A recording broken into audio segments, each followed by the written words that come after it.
Hello everyone, welcome back to the Transit Museum. My name's Marie and welcome to one of our favorite train cars.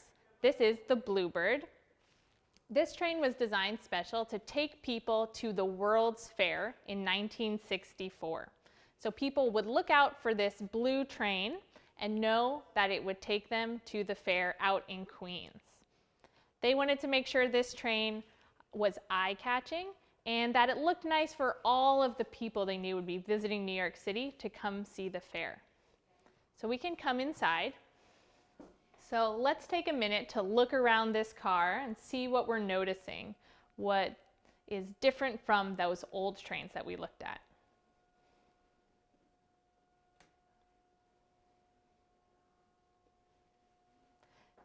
You might have noticed that these seats are made out of a different material. These are made out of hard plastic. What could be some pros and cons to having hard plastic seats?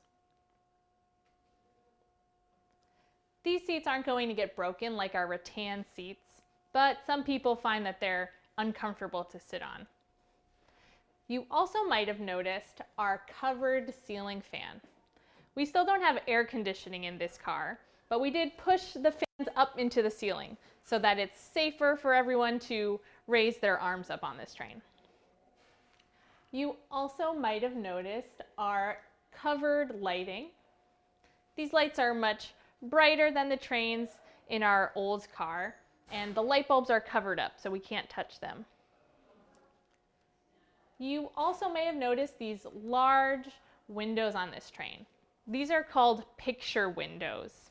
They put these windows in here on purpose so that when people rode this train out to Queens above the ground on those elevated tracks, they could see out the window and take in the sights.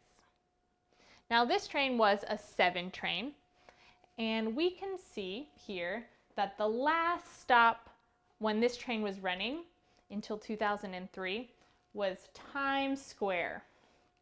If we look at a map today, we'll notice that the 7 train goes past Times Square to a stop called 34th Street Hudson Yards.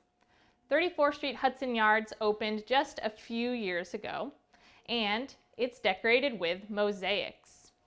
The mosaics at Hudson Yard, they're not showing us where we're going, like the ferry at Cortlandt Street.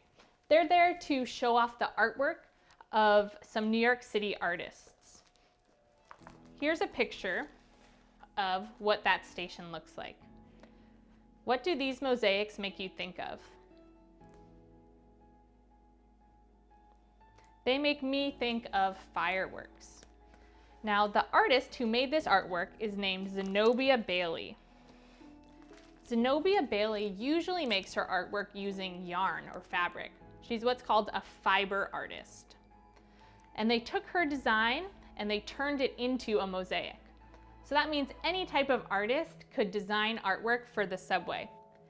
Thank you for exploring this car with me. I hope to see you soon.